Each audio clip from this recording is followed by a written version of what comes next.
Masalah besar ini, kita ingin mengamalkan kewajiban kami ini tahu.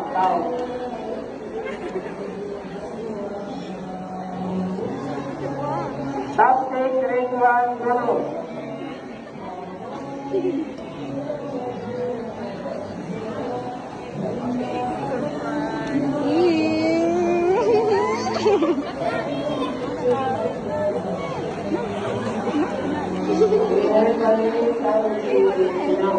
Ayaw mo diya ka.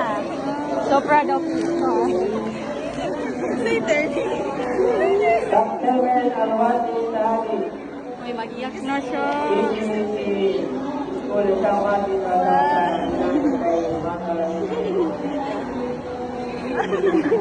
Napili na rin kayo. Excited.